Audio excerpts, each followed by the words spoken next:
Olá e seja muito bem-vindo, muito bem-vinda à nossa jornada BIM, falando aí do ciclo de vida dos projetos em BIM. Hoje o episódio 2, por que adotar o BIM? A gente já tratou sobre o que é BIM e também, ou principalmente, eu até diria, o que não é BIM.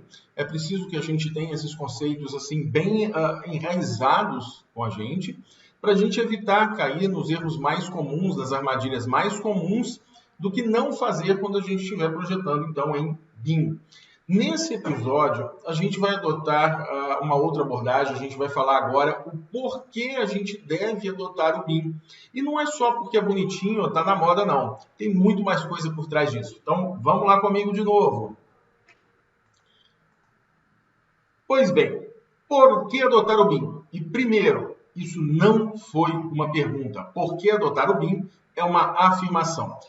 A primeira e talvez mais óbvia conclusão é bem simples. O BIM é uma evolução natural da maneira de se projetar, mas a gente também vai se aprofundar nisso.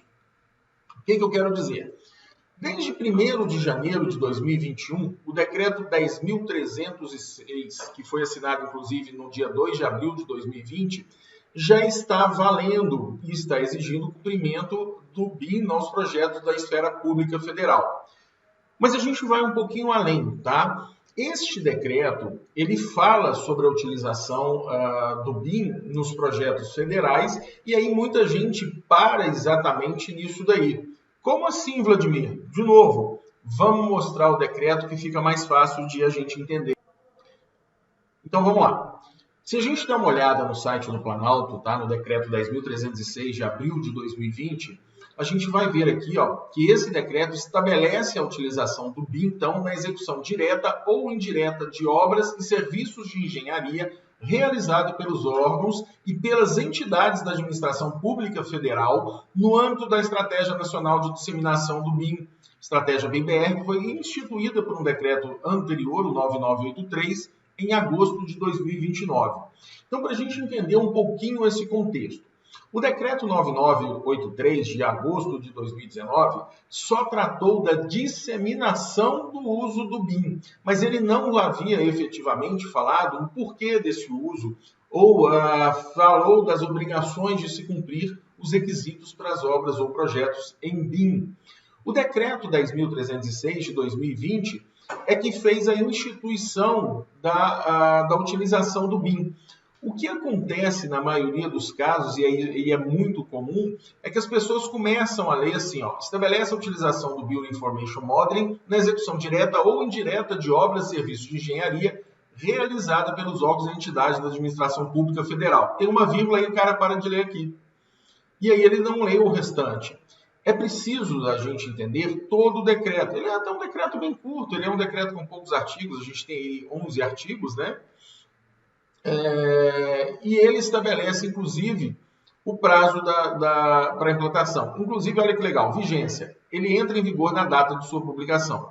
O que acontece é que as entidades, né, elas tiveram um ano para poder se adequar. Então, como ele foi publicado em 2020, a partir de janeiro de 2021, como está descrito aqui, ele falou que ele passaria a vigorar.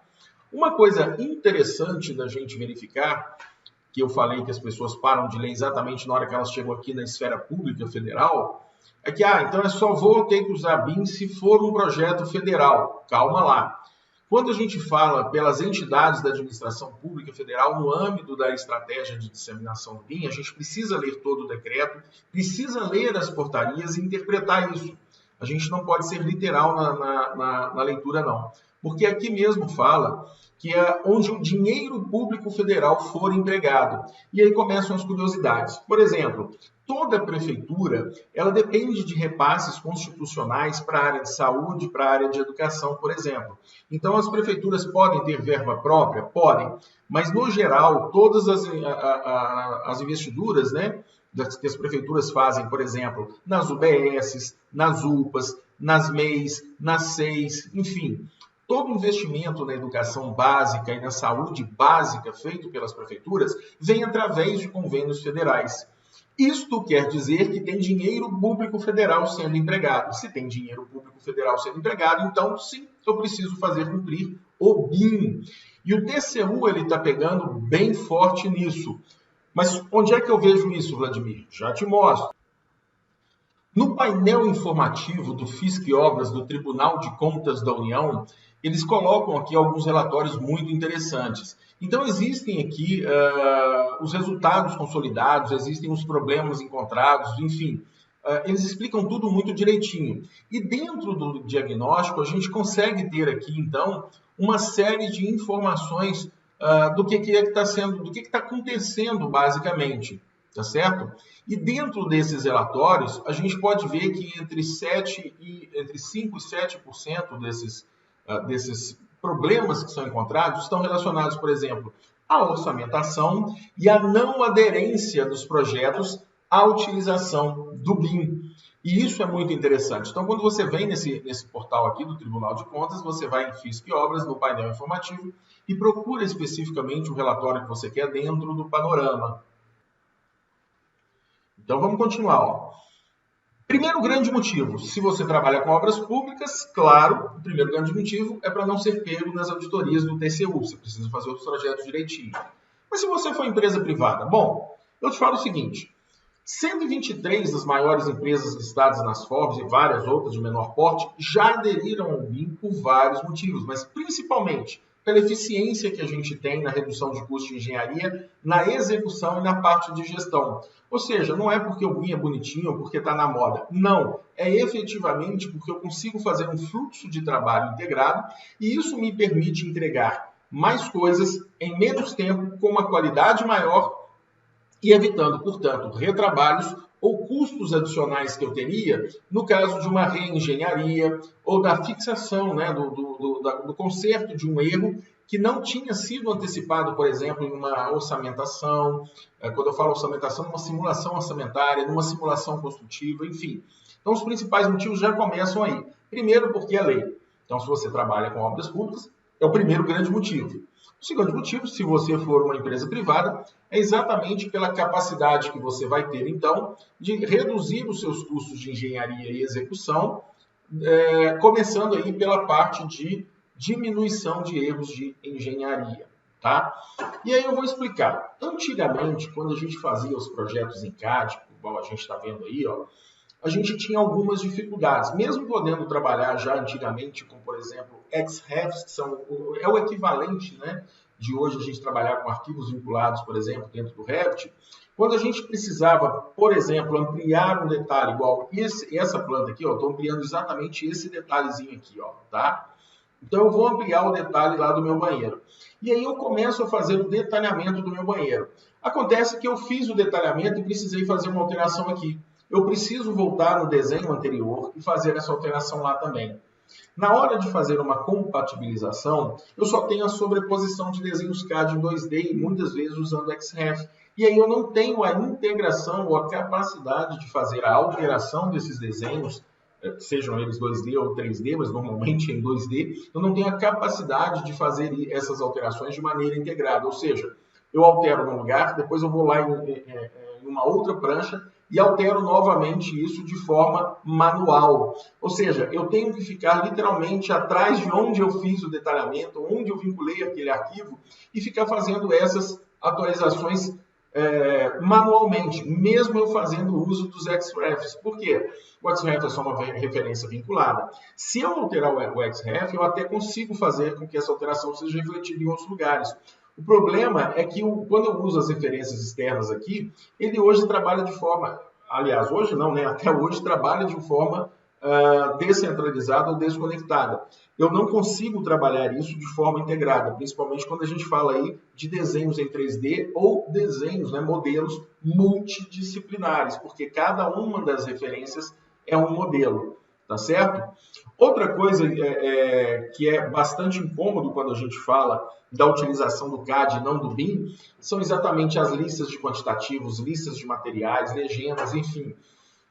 Eu não consigo, apesar de eu ter uma série de vantagens, às vezes, na utilização de um Lisp, né, uma rotina em Lisp, que é a programação do AutoCAD, para contar objetos, isso só vai funcionar com alguns tipos de blocos. Se eu fizer, por exemplo, uma parede, eu não vou conseguir tirar a metragem quadrada dessa parede. Eu não vou conseguir tirar a metragem quadrada do piso, quantas janelas, quais os tipos de janelas, enfim. Eu fico extremamente limitado também quando eu vou fazer extração de quantitativos, quando eu vou fazer listas de materiais, quando eu preciso fazer uma orçamentação, porque, de novo, é tudo sempre muito manual. As coisas não trabalham. Por isso, ó, o CAD saiu de cena e eu vou agora te falar um pouco mais sobre o Revit. Mais uma vez, a gente não precisa necessariamente ficar preso no Revit. A gente tem aí inúmeros softwares que trabalham com BIM no mercado. Mas por que então você insiste no Revit, Vladimir? Bom, só porque ele detém quase 90% do mercado, só por causa disso. Então não adianta a gente remar contra a correnteza. A gente vai, como diz o pessoal, a gente vai no flow, a gente vai no fluxo. E aí então a gente vai falar sobre o Revit, até porque ele hoje é um software bastante completo, diferente aí de vários outros softwares que não são assim tão completos. E aí, como a gente já vem falando ao longo aí dos últimos vídeos, né? A adoção do BIM em si é uma coisa já muito bacana, porque eu trabalho, então, o meu fluxo e todos os meus parâmetros de forma integrada. Uma simples parede, né, quando a gente faz lá a edição de tipo, mostra para a gente, então, uma série de informações, como, por exemplo, comprimento, área, volume, marca, a fase que esse modelo está, né, quais são esses parâmetros IFC, ou seja, eu tenho a interoperabilidade entre outros de vários softwares. Eu posso projetar no Revit, exportar para o Tecla, posso fazer no Tecla, exportar para o Revit, posso fazer no ArchiCAD, exportar para o Revit e vice-versa. Ou seja, eu tenho uma interoperabilidade garantida pelo IFC, que inclusive é um dos requisitos mínimos. Ele não é o único, tá? Mas é um dos requisitos mínimos que nós temos para que um software, então, seja considerado BIM. É a capacidade dele fazer a interoperabilidade com outras ferramentas BIM. E quando eu falo com outras ferramentas BIM, é aquilo que a gente já tinha mencionado anteriormente. Não apenas softwares autorais, por exemplo, como o próprio Revit, como o OF hidráulico da Alça Fácil, o OF elétrico ou o OF estrutural. Não, a gente está falando da capacidade dele de fazer a interoperabilidade com softwares como o Navisworks, o MS Project, o Primavera P6, um software de análise estrutural. Por quê? Eu preciso intercambiar essas informações durante todo o meu fluxo de trabalho, que é o que a gente está mostrando para vocês ao longo desses vídeos, a capacidade que eu tenho de integrar esse fluxo de trabalho e não perder nenhuma informação, garantindo a qualidade do meu projeto, né, ou elaborando a qualidade do meu projeto para garantir, então, essa qualidade lá na execução da obra, porque o modelo BIM ele precisa chegar lá na minha obra e tem várias formas da gente entregar isso, que a gente também vai mostrar para você ao longo desse treinamento, né, desses capítulos, desses episódios todos. Então, olha que interessante. Aquela vista lá é uma vista 3D, né, do modelo.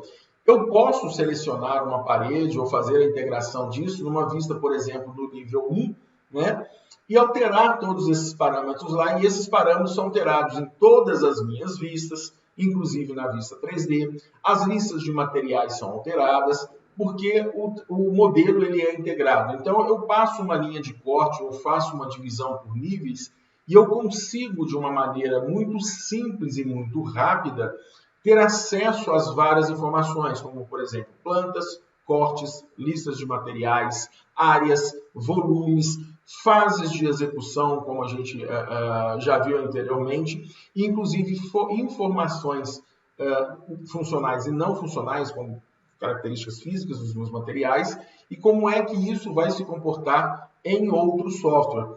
Porque, de novo, é essencial que eu consiga trabalhar de forma integrada nesses nossos fluxos de trabalho. Então, uma outra grande possibilidade, vantagem é exatamente essa. A partir do ponto que eu tracei aqui, ó, esta minha linha de corte, né? Aqui eu estou só com a casa em si. Mas quando eu traço essa linha de corte e expando ela, por exemplo, para toda a minha vista, eu tenho, então, o meu corte e eu tenho também acesso a todas as camadas que foram modeladas de terreno, de arquitetura, de engenharia, enfim. Todas as informações, elas continuam aí. Então, se eu clicar em um eixo desse, ele vai me falar qual exatamente é a orientação e quais as informações estão aqui.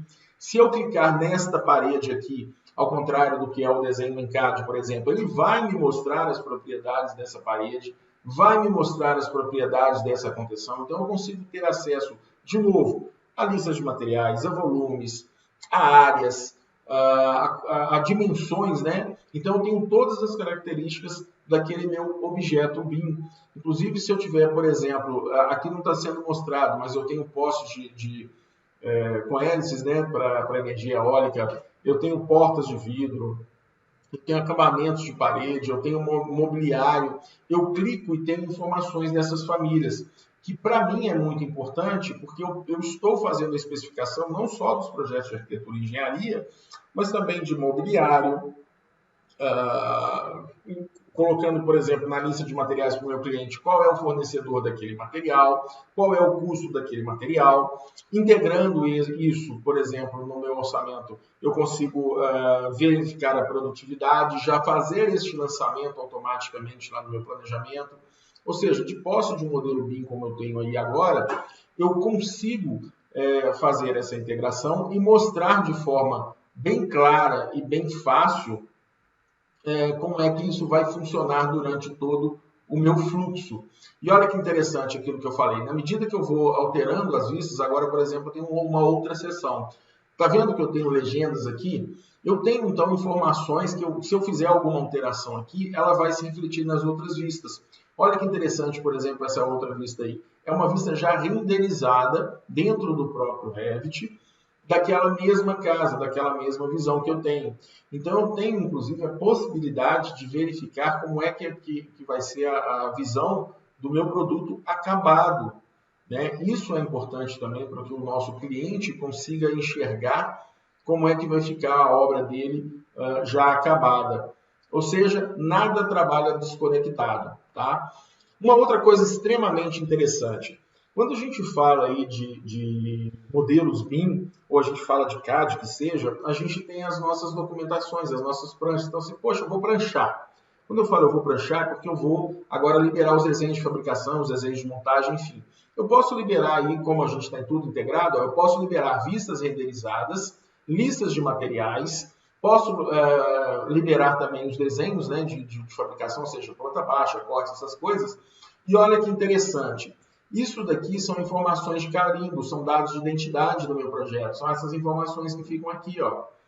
Isso também é integrado com as minhas listas. Por exemplo, quem foi que aprovou, quem foi que projetou, quem foi que verificou, quem foi que desenhou, o número da minha folha, o nome da minha folha, a data de emissão dessa folha.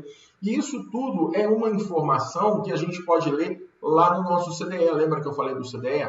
Então, o CDE faz o versionamento dos meus arquivos e sim, pode trabalhar integrado, claro, com o versionamento exatamente dos meus desenhos de engenharia. Na medida que a gente vai liberando os nossos desenhos de engenharia, ele já vai sendo visualizado dentro do CDE, ou seja, pode ser entregue via celular, tablet ou mesmo computador em obra, desde que eu tenha acesso à internet, dentro da minha obra. E eu consigo versionar aquilo. Digamos que eu cometi um erro de lista de quantidades aí, não sei, por algum motivo eu errei, coloquei um comprimento maior do que deveria, então eu vou ter um desperdício de material. Eu descobri isso a tempo, porque a gente tem um fluxo integrado, né? Fui lá e fiz a alteração em tempo real. Como isso está no meu CDE, assim que eu salvar, o CDE atualiza automaticamente, já muda o número da versão e aquela outra pessoa que também está com acesso ao nosso CDE tem acesso a essa informação em tempo real, né? Bom, vamos revisar então. Primeiro grande motivo, porque agora é lei. Tá? Então, de novo, se você trabalha com obras públicas ou se você trabalha com dinheiro público, a primeira coisa que você tem que observar é que agora é lei. E aí eu vou te lembrar de novo. Lá no decreto, a gente precisa ler ele todo. Aliás, vamos dar uma lida nele. A gente vai ter uma aula só para legislação, mas vamos dar uma outra lida rápida nele na lei para a gente entender um pouquinho sobre isso. Vamos lá. Primeiro ele fala aqui, então, qual que é o objeto de aplicação, né? Ou seja, estabelece a utilização do BIM. Isso no primeiro item. Então, ele fala aqui em parágrafo único que vai ser implementado de forma gradual, obedecendo às fases estabelecidas no artigo 4. Então, Vladimir, eu já posso ir para o 2? Não, a gente pode ler dessa forma. A gente vai e volta o tempo todo. Vamos lá no artigo 4 para a gente ver do que ele está falando, então. Descendo aqui lá no artigo 4, falou o seguinte: a implementação do BIM vai acontecer de forma gradual, obedecendo as seguintes fases. Então aqui, ó, primeira fase a partir de janeiro de 2021, tá? Vamos descer um pouquinho. Segunda fase a partir de 1º de janeiro de 2024, tá chegando.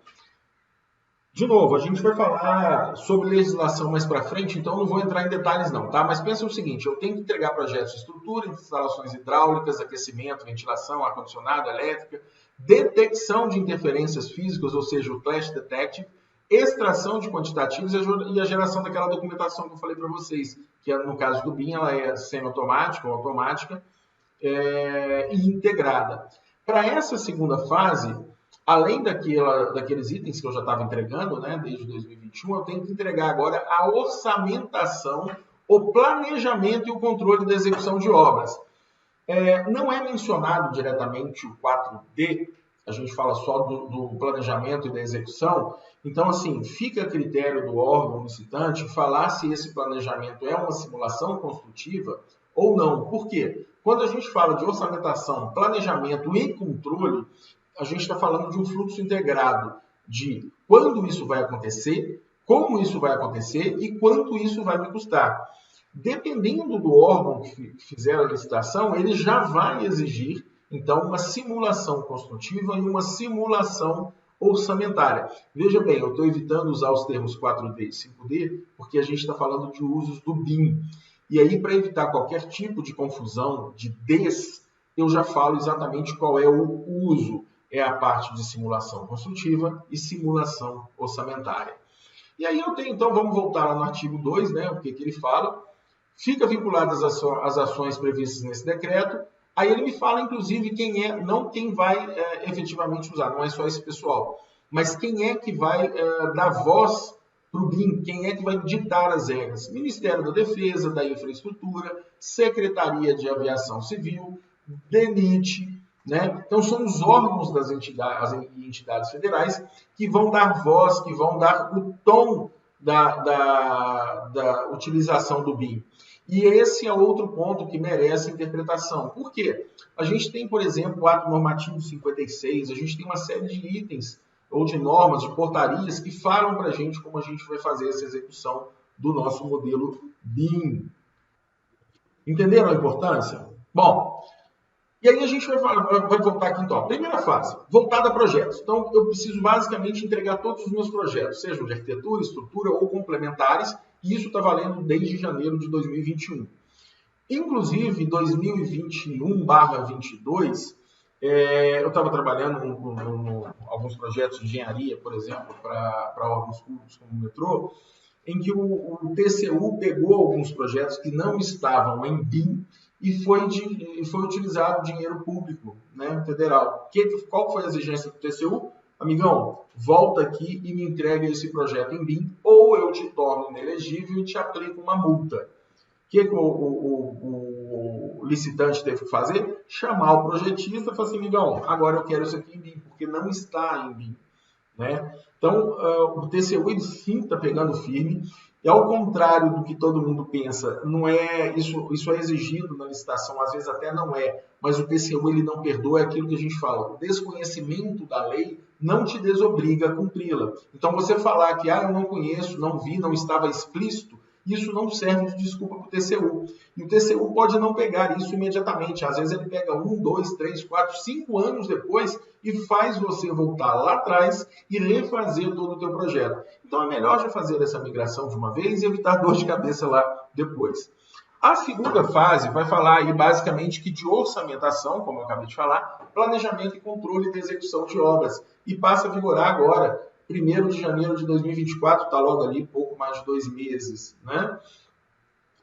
A nossa terceira e última fase da implantação do BIM vai acontecer só em 1º de janeiro de 2028. A gente fala só, mas a gente sabe que com 4 anos isso passa assim absurdamente rápido, tá? Então, além do projeto, gestão e controle, a gente também vai ter que fazer o gerenciamento pós-obra, ou seja, a parte de gestão de ativos. Lembra que eu falei lá do Power BI para gestão dos ativos, dos Digital Twins, dos gêmeos digitais, para a gente fazer o controle de Facilities Management? Então, é disso aí, basicamente, não é só isso, que vai tratar a primeira fase lá em janeiro de 2028.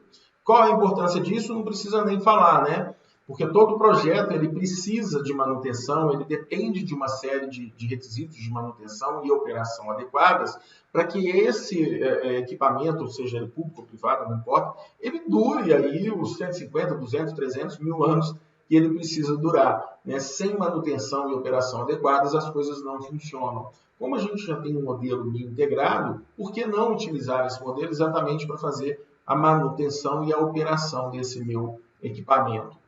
E aí vamos voltar lá naquele artigo 4 da implementação do BIM, né? Ele vai ocorrer de forma gradual, obedecendo as seguintes fases. A primeira fase a partir de janeiro de 2021, então, já estabelece lá desde 2021, ou seja, já estamos indo aí para o segundo ano de vigência, vai ser utilizado no desenvolvimento de projetos de arquitetura e engenharia referente a construções novas. Agora, olha que detalhe, a gente não pode parar nas vírgulas, a gente tem que ler o texto completo, tá? Construções novas, ampliações ou reabilitações. Puxa, Vladimir, eu estou ampliando só um banheirozinho aqui, estou fazendo a reabilitação de uma porta, de uma fachada. Tem que ser em BIM? Tem. A gente precisa começar de alguma forma. Então, todo projeto novo, ampliação ou reabilitação, vai ser exigido.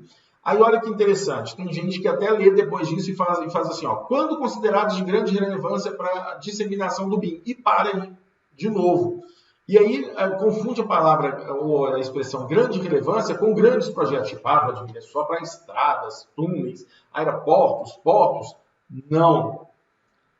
Qualquer coisa que entre debaixo daquelas diretrizes lá do Ministério da Defesa, do DENIT, da Secretaria de Saúde, da Secretaria de Habitação, né? Isso vai ser considerado de grande relevância. Por quê? Porque tem dinheiro público federal envolvido. Tá certo? E mais, tá? Nos termos do disposto no artigo 10, abrangerá no mínimo, e aí ele fala quais são os projetos que a gente tem que entregar. Por exemplo, elaboração de modelos de arquitetura e de modelos de engenharia referentes às disciplinas de estruturas, instalações hidráulicas, instalações de aquecimento, ventilação e ar-condicionado e instalações elétricas. De novo, tem gente que para de ler aí. Só que a gente ainda tem a detecção de interferências físicas e funcionais, e a extração de quantitativos e, claro, a documentação necessária para que a gente possa, então, fabricar ou construir esse nosso equipamento público aí, tá? Mas você deve levar em conta que não é só para o público. Se você fizer todas essas disciplinas de maneira integrada, você vai evitar aí uma série de dores de cabeça, tá? Eu mesmo, por exemplo, essa semana fiz a entrega da ampliação do shopping, que ele está ficando aí com quase 80 mil metros quadrados, 81 mil metros quadrados, que a gente fez a integração de todas as disciplinas. Então, a gente falou de telemática, circuito integrado de TV, detecção e alarme de incêndio, emergência, cabeamento estruturado, que envolvia telefonia, né, telecom e redes de computadores, elétrica, hidráulica, estrutura, paisagismo, né, sanitário. Então, a gente integrou todas essas disciplinas e a gente conseguiu detectar aí alguns milhares de conflitos, né, de interferências entre as disciplinas. Se a gente deixasse para resolver na obra, a gente ia ter um atraso absurdo. Então, a gente resolveu o problema antes, né, quando a gente tem essa integração multidisciplinar, a gente resolveu o problema antes para a coisa já chegar redondo na execução da obra, né? Então, o BIM ele fala muito isso. O que, quem, quando, onde, como, né? Por quê. E aí, a gente está aí para poder ajudar vocês, a gente aqui da Cefaz, a gente está aqui para ajudar você a começar essa sua jornada em BIM certinho, ou a fazer essa sua migração, para que você possa, de maneira, então, bem tranquila, fazer essa transição e entregar os seus projetos sempre com mais qualidade, com menos tempo, com mais valor agregado, né, e bem menos dor de cabeça. Então, por onde que a gente começa? Bom, além de observar as legislações, eu vou te dar algumas dicas, tá? A própria legislação já ajuda nessa definição. Só que a gente ainda tem muitas empresas profissionais da área que estão se enrolando sobre como se adequar. Então, o que eu começo o que eu menciono para esses profissionais? Olha, além da legislação, começa a entender e a ler, por exemplo, a ISO 12006 de 2008. Ela já foi, inclusive, traduzida para a NBR, né? E a gente tem a NBR ISO 12006, parte 2, de 2018, que fala, por exemplo, das construções de edificações. E aí ele mostra exatamente como a gente vai organizar a informação da construção, fazendo a estrutura de classificação. Ontem mesmo, eu já estava vendo nos grupos de discussão que eu administro no WhatsApp, o pessoal está bastante engajado, e aí eles já estão pegando planilhas do Excel em cima da 12.006, da 15965, enfim, fazendo já a classificação desses objetos BIM. E o interessante é que, aí eu vou voltar um pouquinho, por exemplo, para os produtos Ossa Fácil. A gente tem na Ossa Fácil dezenas de bases, né? Talvez a principal, a mais usada, seja a Sinap, que além de um sistema de classificação, tem também a parte de composições, preços, enfim. Mas a Sinap é uma classificação, tudo bem, ela foi baseada na classificação Uniclass Internacional, na 2006, mas ela é uma classificação 100% nacional. Espera-se que na virada, né, de 2024 a gente comece a transformar esse produto Sinap em um produto ISO. Por quê? Isso é uma padronização mundial. Então, por isso que eu recomendo as normas ISO, porque independente da gente vir a utilizar ou não a ISO, né, eu quero continuar usando a Sinap, nós vamos continuar usando a Sinap também obedeceu esse mesmo sistema de classificação. E aí, olha que legal as outras normas que a gente tem. Ó. A 15965, né, e aí a gente tem as partes 1, 2, 3, 4 e 7, que já estão traduzidas também para o português, falando dos sistemas de classificação. Aí a gente tem terminologia e estrutura, característica dos objetos de construção, processos construtivos, recursos de construção e informações da construção. Ou seja, eu tenho uma norma que já me ajuda a literalmente estruturar todo o meu projeto em BIM. Já está tudo padronizado, eu não preciso ficar reinventando a roda, porque tudo isso já foi estabelecido em algum momento. E olha que interessante as datas, ó. 2011, 2012, 2014, 2015, 2021. Ou seja, tem normas aí já bem antigas, ou seja, bem maduras. Você pode ir sem medo em cima dessas normas, tá? A gente tem aí a 16636 de parte 1 de 2017, por exemplo, que fala da elaboração e o desenvolvimento de serviços técnicos especializados de arquitetura. E aí a gente tem de novo as diretrizes de terminologia. A gente tem aqui a 16354 de 2002, que fala das diretrizes para bibliotecas de conhecimento e bibliotecas de objeto. Deixa eu traduzir. Famílias. A gente tem a 16757 de estrutura de dados para catálogos eletrônicos de produtos prediais, os conceitos de arquitetura de modelo. A parte 2, que fala de produtos e sistemas prediais, no caso da geometria, né? Ou seja, lembra daquele LOD que a gente falava antigamente, que é o nível de detalhamento geométrico e não de informações?